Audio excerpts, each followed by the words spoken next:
Vijendra Singh study hub YouTube channel में आपका स्वागत है। यदि हम आपसे क्वेश्चन करें कि बजट पर चर्चा और अप्रत्यक्ष चुनाव की शुरुआत किससे हुई, तो आपका आंसर होगा 1892 अधिनियम। जब 1858 जो अधिनियम था उसमें और 1861 का जो अधिनियम था, उन्होंने भारत की भागीदारी थोड़ी सुनिश्चित की। अब इस भागीदारी को और आगे बढ़ाने के लिए 1892 का अधिनियम लेकर आए। इसकी ऐतिहासिक पृष्ठभूमि क्या थी? क्योंकि इसमें 1885 में मुंबई में कांग्रेस की स्थापना हो गई और अब भारतीय जो है अपनी ज़्यादा प्रतिनिधित्व चाहते थे, तो इसमें भारतीयों को शांत करने के लिए, उनकी भागीदारी सुनिश्चित करने के लिए 1892 का अधिनियम लेके आए।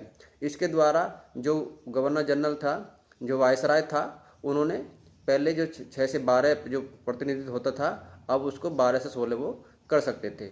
दूसरा इसमें क्या हुआ कि अप्रत्यक्ष चुनाव यानी नामांकन होता था। नामांकन कहाँ से होता था कि अपने मतलब ये चुनाव तो नहीं होता था, लेकिन चुनाव शब्द का यूज भी नहीं हुआ इसमें, लेकिन इसमें अप्रत्यक्ष चुनाव के लिए एक मार्ग प्रशस्त हुआ। कैसे हुआ?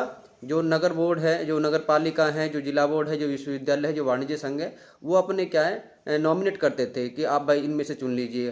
तो एक तरह से ये प्रतिनिधि प्रणाली की शुरुआत थी। तो इस लिहाज से बहुत इंपॉर्टेंट है। यदि पूछा जाए कि प्रतिनिधि प्रणाली की शुरुआत कब हुई, तो 1892 का अधिनियम। दूसरा, इसमें भारतीयों को प्रतिनिधि देने की बात की गई और उनकी भागीदारी और ज़्यादा बढ़ाने की कोशिश की गई। तो इसमें उन पर बजट पर चर्चा करने के लिए और अनुपूरक क्वेश्चन पूछने के लिए वो नहीं दिए गए थे। बजट पर इस पर चर्चा की गई थी, लेकिन इसमें जब मतदान होता था तो मतदान में भाग नहीं ले सकते थे। तो इसमें एक बजट पर चर्चा का मार्ग खुला।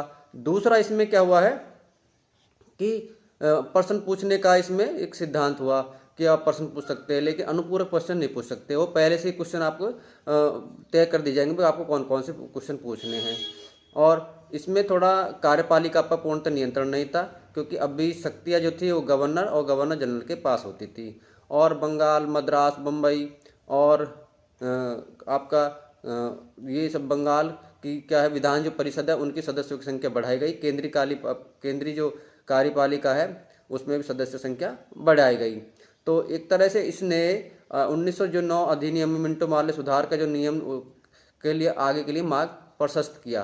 तो ये बहुत ही इम्पोर्टेंट है। तो इसकी हमेशा याद रखना कि अप्रत्यक्ष जो प्रणाली जो शुरुआत हुई थी 1892 अधिनियम में हुई थी। धन्यवाद।